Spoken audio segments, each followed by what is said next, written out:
E hoje trazemos esse salmo, Salmo 121, salmo que pessoas costumam ler quando vão pegar a estrada para viajar, costumam ler quando vão embarcar no avião, costumam ler quando vão tomar alguma decisão importante na vida. E um salmo que nós precisamos estar lembrando constantemente, inclusive é muito bom que se tenha decorado, até porque ele é bem pequenininho e é facinho de decorar. Eu já falei, ele é muito repetitivo, né? Os versículos são bastante repetitivos, e é prudente que todo santo dia a gente esteja orando esse salmo, seja recitando esse salmo, não como um mantra, não como uma superstição, mas com a compreensão adequada sobre o que ele está tratando, para que nós estejamos, tal qual esse salmista está recitando essas palavras, na direção do lugar de adoração, nós nos lembrando que estamos o tempo inteiro em contato com o lugar de adoração, porque agora o lugar de adoração não é só Jerusalém, como era naqueles dias, mas é em qualquer lugar. O Pai procura adoradores que o adorem em espírito e em verdade, em qualquer canto desse mundo, e em todos os momentos, sabendo que muitos perigos nos cercam por todos os lados, em todo momento estejamos recitando, e de preferência em alta voz, para que todo mundo ouça que a nossa confiança está no Senhor, no Deus dos céus, no Criador dos céus e da terra, o guarda de Israel, aquele que realmente nos livra de todas as perseguições que nos assolam. Amém, amados? Vamos ler o Salmo para que a gente comece a discorrer sobre ele. Todos abriram aí no Salmo 121. Vou ler na versão Almeida Revista Atualizada, que a maioria tem aí, mas na hora da pregação vou usar a NVT, que muitos têm aí também. Diz assim o Salmo: eleva os olhos para os montes, de onde me virá o socorro? O meu socorro vem do Senhor, que fez o céu e a terra. Ele não permitirá que os teus pés vacilem, não dormitará aquele que te guarda. É certo que não dormita nem dorme o guarda de Israel. O Senhor é quem te guarda, o Senhor é a tua sombra, a tua direita. De dia não te molestará o sol, nem de noite a lua. O Senhor te guardará de todo mal, guardará a tua alma. O Senhor guardará a tua saída e a tua entrada desde agora e para sempre. Vamos contextualizar essa situação. Eleva os olhos para os montes. De onde me virá o socorro? Ou olho para os montes e pergunto: de onde me virá o socorro? Olha que situação, é bastante poético, é bonito de recitar. A gente recita vendo beleza nessas palavras. Eleva meus olhos para os montes, de onde me virá o socorro. E poucas pessoas atentam para o detalhe de que o salmista, no momento em que está proferindo essas palavras, está com o seu coração pesado de medo, pavor mesmo. O cabra está assombrado. Existem épocas específicas para subir a Israel a fim de prestar culto ao Senhor. Foram estabelecidas pelo menos 5 festas durante o ano, quando o povo ia para Jerusalém, levando suas ofertas, levando o seu sacrifício e comparecendo diante do sacerdote para confessar os seus pecados, oferecer sacrifício por eles e, segundo todo aquele ritual do passado, ter ali a purificação desses atos praticados ao longo de dias, de meses ou até de ano. Haviam as pessoas que iam uma vez por ano até Jerusalém, ou pessoas que foram uma vez na vida, mas julgaram necessário comparecer ao templo em Jerusalém para prestar culto ao Senhor. É preciso entender que as pessoas viajavam longas distâncias numa época em que não existia linha de ônibus, em que não existia meios de transporte coletivo, então a pessoa mandava o pé na poeira mesmo e viajava na direção de Jerusalém, sempre subindo a ladeira, porque o Monte Sião, o lugar onde o templo de Jerusalém estava, era a parte mais alta da região, o monte mais alto da Palestina.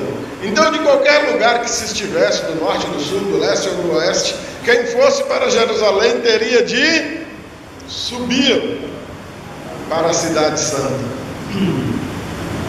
Quando o salmista diz que levanta os olhos e olha para cima, vê os montes, ele teme. Mas ele teme o quê? Feras. Ali tem leão, tem urso, tem lobo, tem a pior fera do mundo, sabem qual é? O bicho gente, ladrões, salteadores, que inclusive sabiam das festas também, aproveitavam a ocasião em que muitas pessoas iriam estar trafegando por ali, estavam sempre à espreita nos vales entre um monte e outro por onde as pessoas iam passar, porque era muito fácil armar uma emboscada e tomar tudo que a pessoa ou aquele grupo de pessoas estivesse levando para Jerusalém. Dá medo? Quantos de nós aqui já virou uma esquina num determinado beco e deu de cara com um indivíduo ou um grupo de indivíduos e, meu Deus, vou ser assaltado agora. E agora? Eu volto, eu encaro. E quantos de nós não já passou por essa situação e o máximo que pode fazer foi orar: Senhor, tem misericórdia. Senhor, manda um anjo aqui, Senhor. Faz alguma coisa, porque agora parece que a vaca vai para o brejo. Muitos de nós já experimentou uma situação dessa.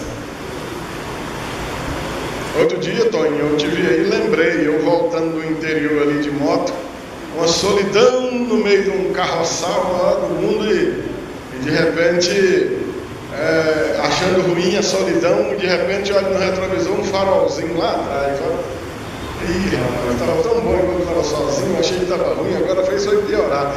E eu, sem querer correr na pissarra com medo de escorregar e cair, fui obrigado a acelerar, foi muito, porque eu não queria conhecer quem vinha atrás de mim, não estava nem um pouco a fim de ver quem era. Podia ser um amigo, podia ser um grande amigo e fazer companhia, mas não dava para arriscar. Então vamos fazer o seguinte: vamos correr, Senhor, tem misericórdia, essa moto não escorregar nessa pissarra e eu ir com a cara no chão e... O salmista está com medo, queridos.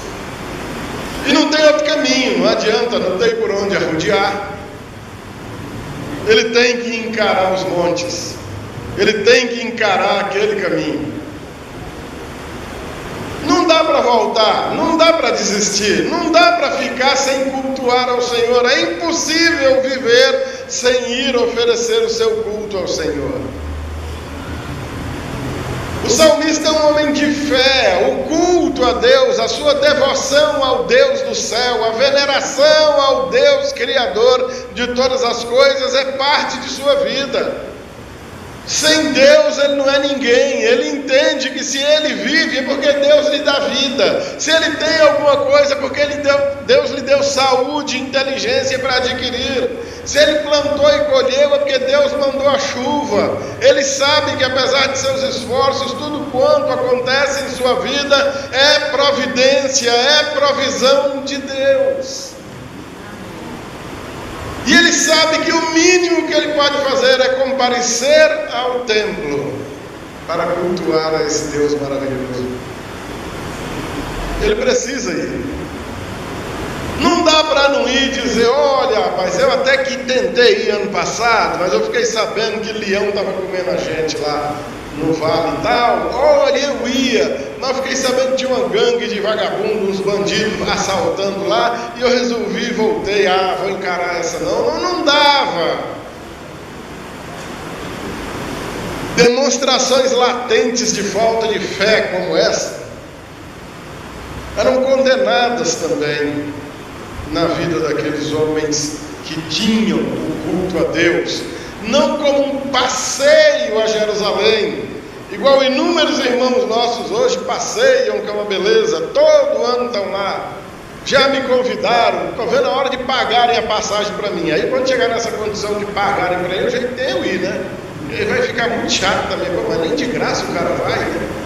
Pensa num homem que não tem vontade nenhuma de conhecer Estados Unidos, Jerusalém, Europa, nenhuma vontade.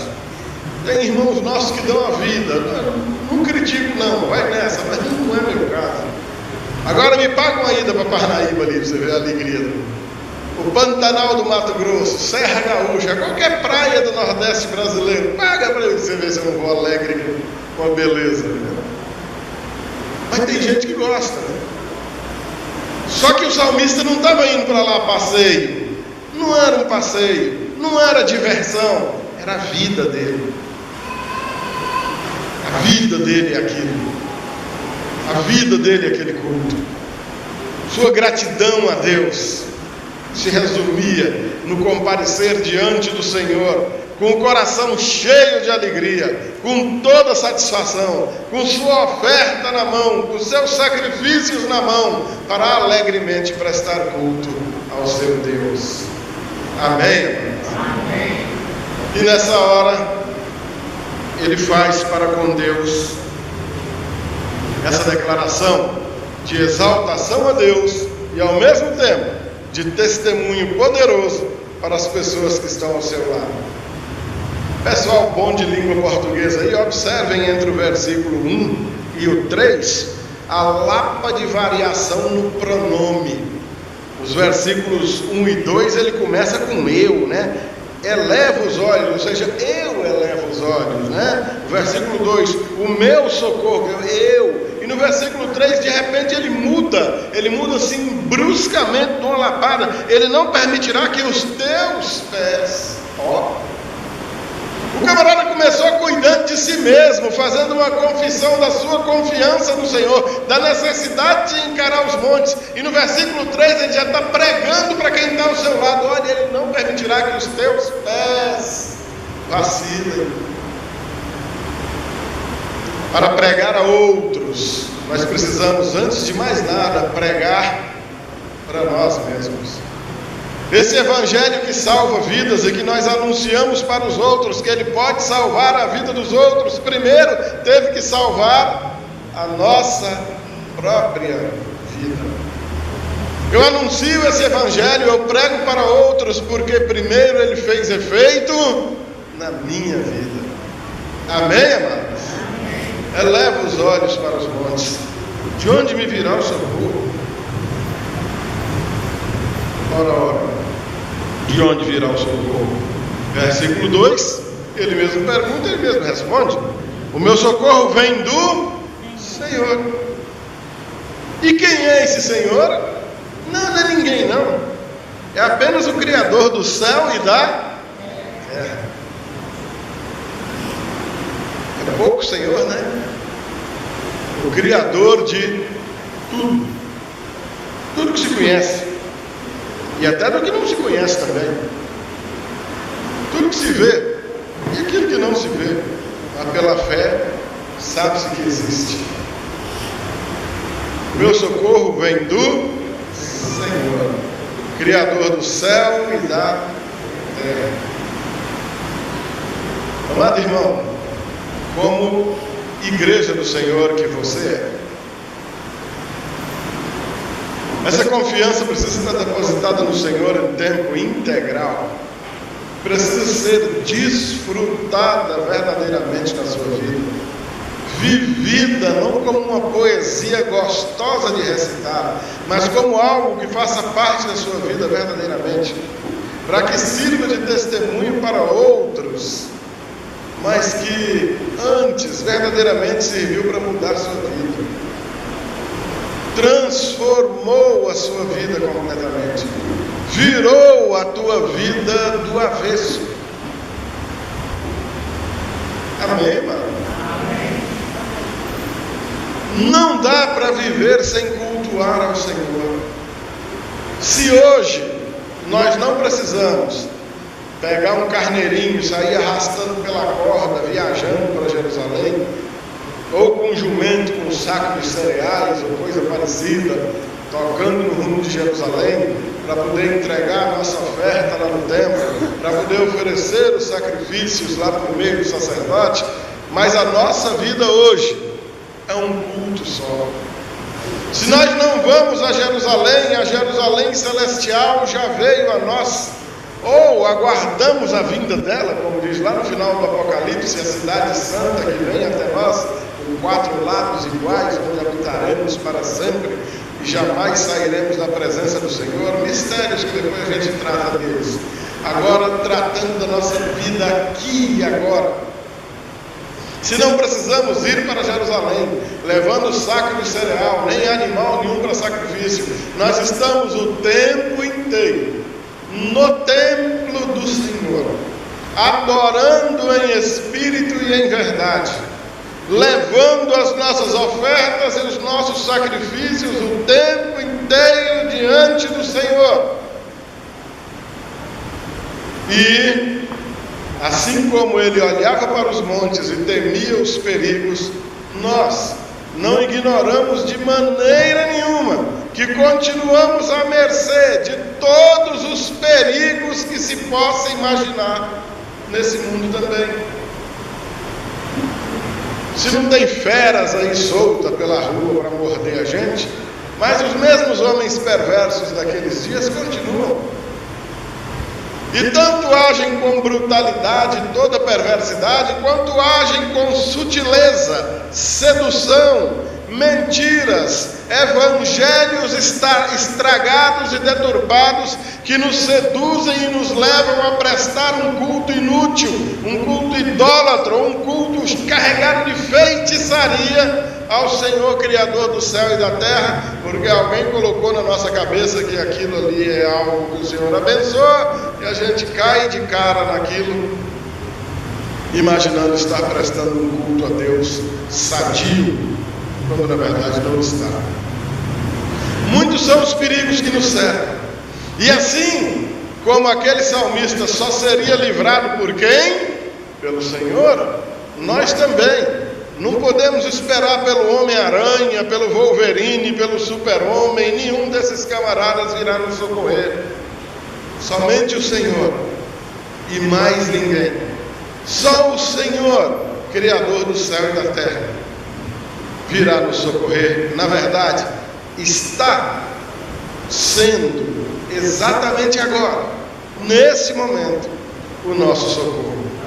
Amém, queridos? Verso 3, quando ele muda o pronome e começa a falar a terceiros, ele começa a qualificar esse Deus. Ele não deixará que você tropece, ele não permitirá que seus pés vacilem. Você se lembra que nós já comentamos na semana passada que ele nos arrancou de um tremendal de lama e colocou os nossos pés firmes numa rocha. Ele não permitirá que os nossos pés escorreguem. Ele não deixará que você tropece, não há tropeço, pés firmes. E aquele que protege, não dormita do português antigo de Portugal, que no nosso português de hoje aqui, é cochilar. O salmista está dizendo que Deus não cochila. Vocês já viram um guarda descuidado?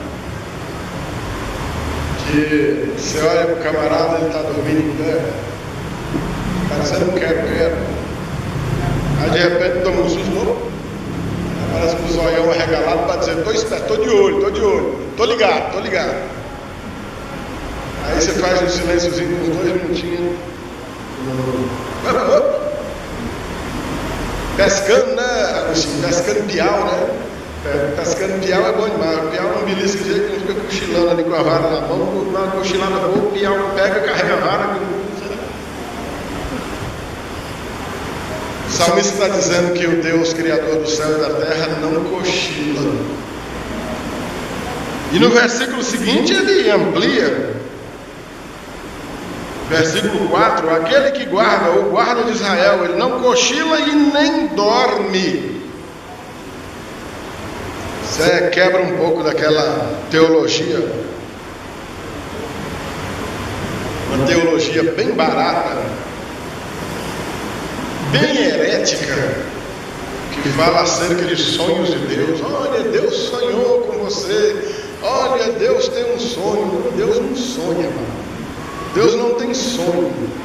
É musiquinha tão bonita: o sonho de Deus jamais vai morrer. Não vou morrer mesmo não, ele nem existe. Deus não sonha. Quem sonha somos nós. Deus nem dorme, nem cochila. Como é que sonha?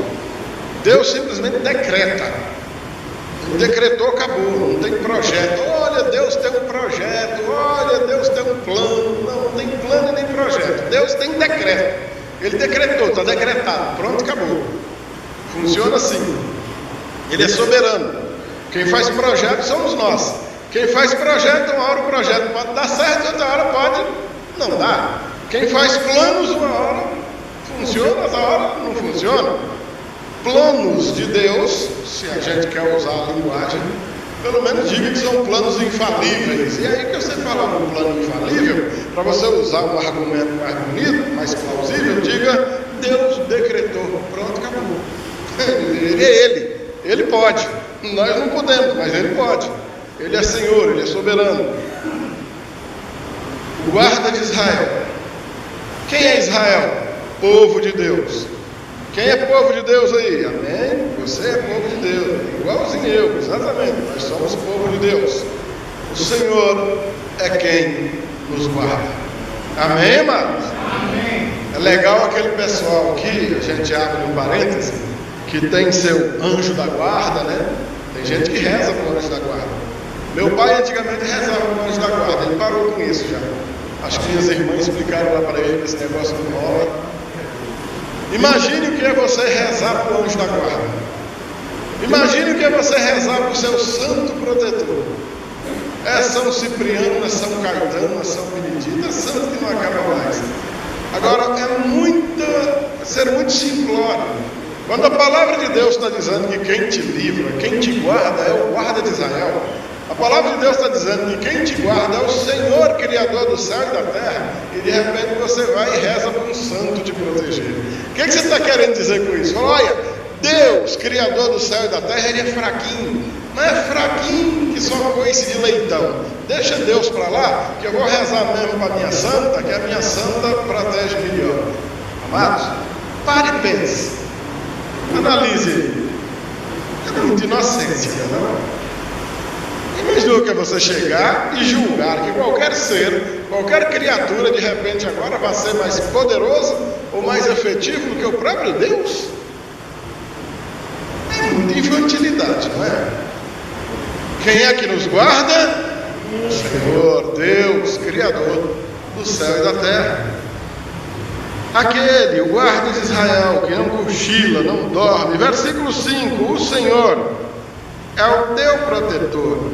O Senhor está ao teu lado, como a sombra que o abriga.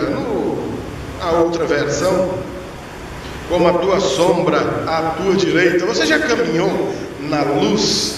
Você vê como é que você vai andando e a sombra vai te seguindo? Não tem uma ocasião que de repente você olha e a sombra deixou de te seguir. Ué, cadê a sombra? Cadê a minha sombra? O sol está bem ali, a sombra sumiu. Ué. A sombra parou de me seguir. Meu Deus, nem minha sombra tem paciência comigo mais.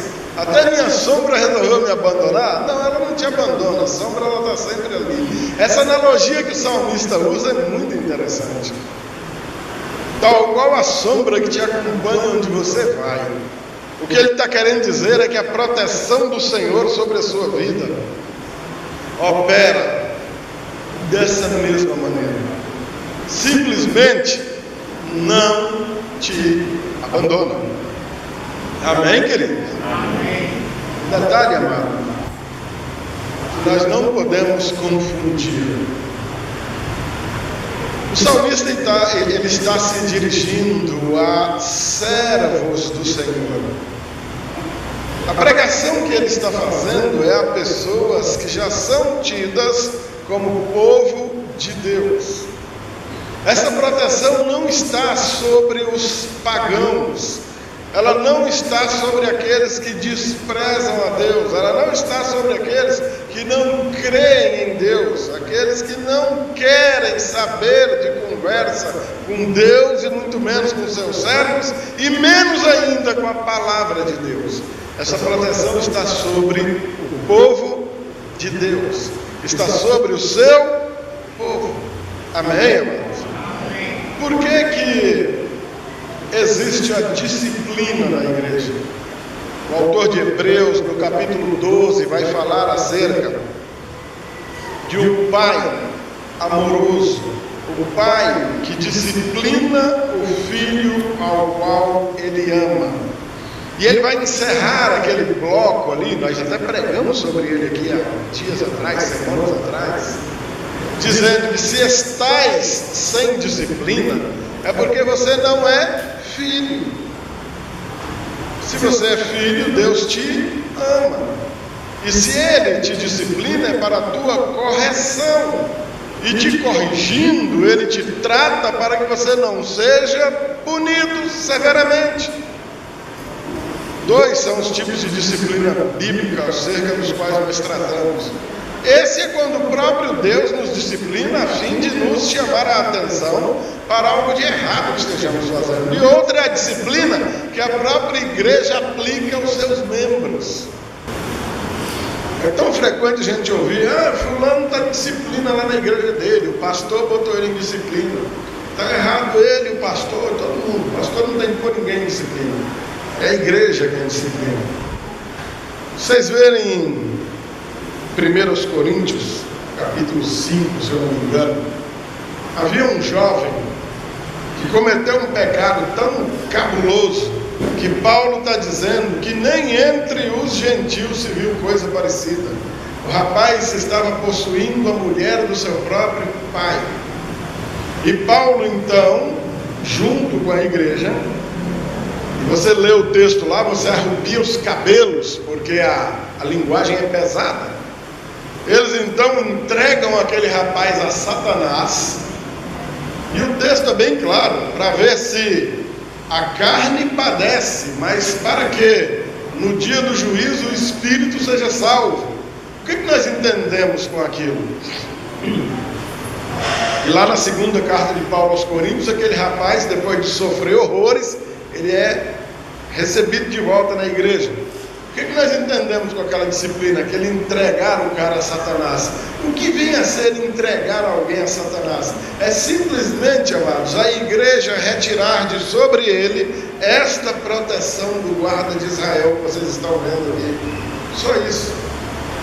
Não precisa fazer um pacote e chamar o Satanás: ei, cão, vem aqui, recebe esse cabra aí. Não, não é isso. O mundo jaz no maligno. Isso é palavra de Deus. Ou seja, o mundo inteiro já padece nas mãos do inimigo. O que Paulo está dizendo é que a igreja está retirando de sobre aquele irmão a sua santa proteção. E que sem a proteção da igreja, ou seja, sem os cuidados do guarda de Israel, aquele pobre está à mercê dos ataques do inimigo. E vai padecer mesmo, na carne, no corpo. Mas não está sendo desprezado para a condenação. Tanto que Paulo vai dizer que no dia do juízo o espírito seja salvo.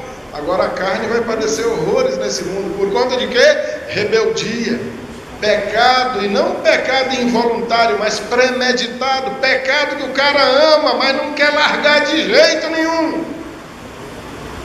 E a situação é essa. Então, queridos, é preciso que entendam que essa proteção do guarda de Israel, que não nos deixa, como a sombra que onde a gente vai nos acompanha, está sobre nossas vidas o tempo inteiro, mas somente sobre aqueles que são verdadeiramente filhos de Deus, aqueles que são povo do Senhor. Amém, amados? O verso 6 ele dá uma ampliada tão interessante, quando ele diz que o sol não molestará de dia e nem a lua de noite. Tudo bem que o sol até que esturrica bem de dia, né? Mas a lua de noite não queima ninguém, né? Mas ele está falando, meus amados, que esse Deus que não dorme, que não cochila, o guarda de Israel, te protege em tempo integral. São duas coisas, duas comparações que ele vai usar aqui, bastante interessantes. No verso 6 ele fala de sol e lua, e no verso 7 de entrada e saída, o verso 8, né? Ou saída e chegada, tanto faz. Os perigos relacionados às coisas do dia, sejam quais forem, Ele te livra. Os perigos relacionados às coisas da noite, os males das trevas, Ele livra também. Guardará a tua saída, guardará a tua entrada ou a tua chegada. O que Ele está dizendo? Em todo tempo, em qualquer situação, não interessa qual delas, o Senhor vai te livrar. Amém, queridos? Verso 7 no final ele diz: Ele protege a tua alma, ou seja, a tua vida. Ele guarda a tua vida. A vida, nossa vida está segura nas mãos do Senhor. Quando os servos do Senhor batem as botas, esticam as canelas, quando morrem, é porque o dia chegou. Verdadeiramente, a hora chegou, encerrou a carreira. O Senhor precisou de você até ali. Ele contou, Ele quis te usar até aquele momento ali. Dali para frente não, Ele já tem planos com outro. Olha os planos aí de novo. Ele já tem decretado, escrito uma história nova para outra. E não tem ninguém com borracha nenhuma para apagar o que Deus escreve não, viu? Como tem um certo cidadão aí na internet pregando e o povo dando aleluias para um vagabundo daquele que diz que Deus tem a caneta que escreve a história, mas nós temos a borracha para apagar e escrever de novo. Filho do cão, um caba desse. Chama-se Tiago Brunet, esse cidadão. Vocês vão ver ele por aí qualquer dia desses, vocês que gostam de internet. Taca no lombo um sem vergonha desse. O que Deus escreve, ninguém apaga. Está escrito, acabou. Versículo número 8 para encerrar. O Senhor o guarda em tudo que você faz, a entrada, a saída, ou a saída e a chegada, agora e também para sempre. O encerramento desse salmo é tremendo, porque se ele está fazendo uma referência àquela viagem para Jerusalém, está dizendo, leva os olhos para os montes, de onde virá o socorro. O socorro vem do Senhor, que fez os céus e a terra. Ele não permitirá que teus pés vacilem. O guarda de Israel não cochila, não dorme. Guardará a tua entrada, a tua saída, desde agora e para sempre. Ou seja, nessa viagem você está seguro. E depois que essa viagem acabar, você continua seguro. E nós estendemos isso um pouco mais. Ele guarda a nossa vida agora, até o momento em que Ele quiser, e nos guardará eternamente. Ou seja, mesmo após essa vida findar, aqueles que nele estão hoje, com Ele estarão eternamente. Amém, amados? Detalhe, queridos, não estará com o Senhor eternamente aquele que não estiver com o Senhor agora. É outra cultura infeliz impregnada no meio do nosso povo. A gente vê um bandido morrer fuzilado por outro bandido ou pela polícia, assaltando a mão armada, pega em flagrante. A gente vai ler em rede social depois alguém dizendo que Deus o tenha num bom lugar. Ora, que bom lugar? Conversa é essa? Tá louco? O outro está num motel com uma rapariga lá, adulterando, larga a mulher em casa, lá tem um ataque fulminante no coração, morre lá de infarto. Mas era gente muito boa, que Deus o tenha. O quê? Então a vida virou uma farra, virou uma festa. Se pode viver com quem bem queira, da maneira que bem entender, que o céu é um lugar absolutamente relaxado, onde qualquer um vai entrar. Será que é assim mesmo? A proteção de Deus não está sobre ímpios, nem agora, e muito menos pela eternidade. Estará eternamente com o Senhor quem com o Senhor estiver agora. Depois não tem negócio de acender vela, nem rezar terço, nem encomendar a alma, já era, é agora. Pregue o Evangelho. para os teus familiares hoje, os teus amigos, teu colega de trabalho, as pessoas que você ama, as pessoas que você conhece, ou pessoas que você não conhece, mas não perca a oportunidade de anunciar o Evangelho agora, enquanto a pessoa está viva. Depois dela morta, não adianta mais nada. O máximo que você pode fazer é comparecer ao velório e dar um abraço para o familiar. Mais nada. Pelo defunto, nada, a não ser enterrar. A palavra de vida é anunciada a quem está vivo. Não percam tempo, em nome de Jesus. Finalizando, ora, quem é que guarda o Senhor? O que é que Ele vai fazer? Vai guardar. Quando? Na sua saída, na sua chegada, em tudo que você for fazer. E quando? Desde agora e para sempre.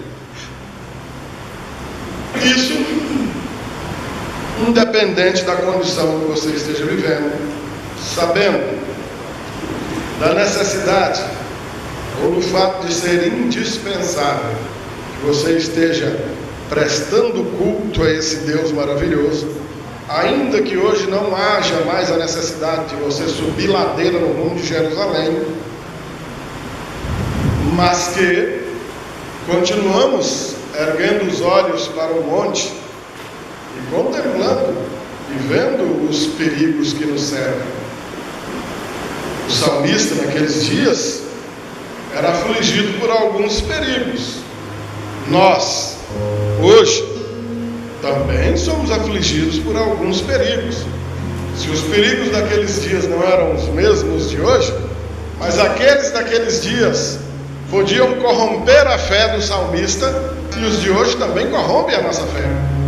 Poderiam tomar os bens e até a saúde do salmista, e os de hoje também podem fazer a mesma coisa conosco. Assim como o salmista tinha medo de morrer naqueles dias, nós hoje temos perigos que também colocam a nossa vida em risco. Continuamos correndo o risco de morrer. E em todas as ocasiões, sabendo que o tempo todo temos que estar firmes na prestação de culto a esse Deus maravilhoso, o que nos resta é olhar para os montes, saber do perigo que nos aguarda, perguntar em alta voz de onde me virá o socorro e testemunhar ao mundo à nossa volta: o meu socorro vem do Senhor, que fez o céu e a terra. Esse guarda de Israel que não dorme, não cochila, guardará a nossa alma, a nossa entrada, a nossa saída, desde agora e para sempre.